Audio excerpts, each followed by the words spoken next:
One of the challenges in being in a marriage, and especially in a relationship with my business partner, is navigating these funks in a supportive and delicate way. I have talked about what gets me into a funk, the kinds of things that my questioning, if I get stressed out too much and I start questioning whether the business is worth it or not, or I lose a friend because they become manipulative or controlling. Those are things that bother me. My wife has issues when people start criticizing her as a parent, and that's a very interesting dynamic. And so my wife and I, we've been married for over 11 years now. We are trying to navigate this space still. I'm very in tune when my wife is starting to go into a funk. I can see the triggers for her, which are usually like, for example, we have 2 kids in first grade, going to second grade now. Class placement was an issue. To me, that's not an issue. They're going to get placed where they belong to be. My wife, she was recognizing one of our kids needs to be pushed a little more, and they were going to put her in a class that's not going to push her as much. And so that really bothered her. And for me, I'm like, look, we'll get a tutor, we'll make it up. But that really bothered her. So I helped step in and help navigate with the school what we believe to be the proper placement for our children. Because I think she was right. I think my daughter needs to be pushed, because I need to be pushed, and it's very similar personalities. But that was a high point of stress for her. And there's nothing I can do in the supportive relationship side. You cuddle, tell her I love her, those things. It's not gonna get better until we resolve the issue.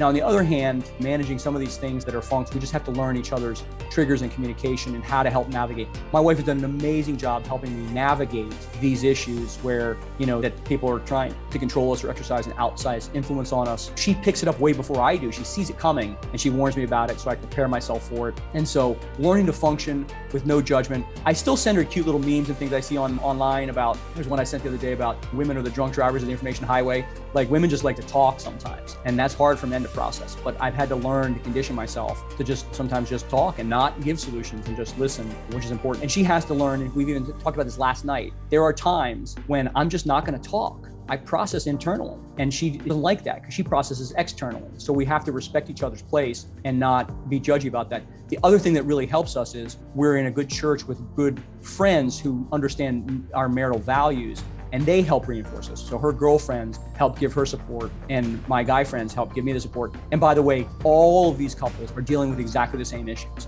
It is not uncommon. And so get with a group of people who are supportive, not the girlfriends who are gonna be like, let's go out and party, girl, screw that guy, you can let him go tonight. But the ones who are like, listen, he's a good man, he's got this issue, and that's what men do. And you need to have your buddy there who's gonna support and uplift you in the right decisions when you're having those problems. So it's a multi-factored approach to dealing with this, right? One is sometimes know whether you need to give support or just listen. If you can have the right solution, help navigate the solution. Look for the triggers, because you'll see it before your spouse does when they're getting ready to get into a funk or depression. And probably one of the most important things is have a good support group there of not just your spouse, but other people who can help you navigate that once you get into a situation where you're stuck or you're feeling challenged in your relationship, where they can step in. And I've stepped in with my guy friends and be like, listen, man, you need to man up a little bit. You're being a little overly sensitive, those kinds of things. And so I've been the guy, and they sometimes told me I need to man up. And I don't talk about gender rules. I'm just saying generally, if you're being overly sensitive, that's what works for them, is telling them to man up. I may say that phrase differently for other people, but identifying the problem and giving them direct advice in a loving and supportive way is really helpful. And they do that for me too.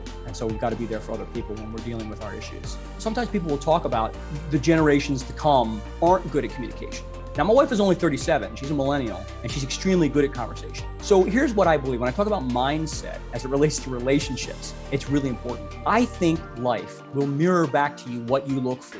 If you're looking for a fight, you're going to get a fight. If you're looking for a conversation, you're going to find a conversation. And you may not know you're looking for a fight, but you may have a fight paradigm installed in your brain that if your parents fought all the time, it's going to be real hard for you to have a conversation with somebody in a loving and supportive way that doesn't turn into a fight. Look for what you want in your life and the energy you want in your life and the relationships you want in your life, and believe that they're there. And I think you'll find it. And when you see it as not there, just evaluate whether those relationships are right for you. I've had to let go a lot of friends because whether they like it or not, they can't help but interact in a negative or confrontational paradigm. I've had people who I say something to them if they're hurting my feelings about something, and I'll say, hey, listen, that wasn't cool the way you said that. They'll get defensive and aggressive. Okay, you're not going to be in my circle much longer. They may change 6 months later, but I'm not going to be in a situation where I've got to deal with their defensive and aggressiveness. Let those people go.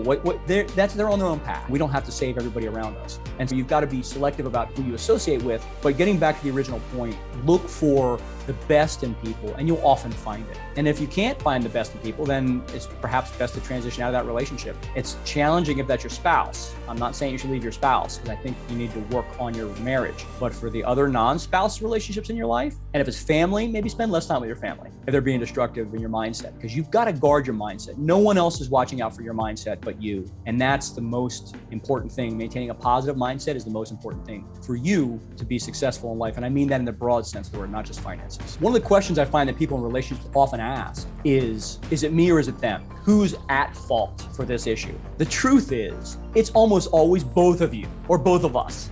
Most problems come up as a result of a weird dynamic. Now, one of the examples I gave recently was I was talking about people trying to control you, and I get aggressive when that happens. I've also gone back and apologized. I said, listen, I was very aggressive with you when you did this. I'm sorry. I have a lot of trauma in my past of people trying to control me, and it's made some bad business things and it's made some bad relationship things in my life. And so I get very aggressive with it. Now, that doesn't let you off the hook for how you acted, because that was inappropriate too. But I'm sorry for my reaction. And I got to learn and take ownership of that and deal with it, because it didn't help when I got aggressive. It just doesn't help. So the truth is, if you're having a problem with somebody, and I mean sincerely, it's both of you. It's almost always both of you, unless they're a sociopath. And if they were, you married them.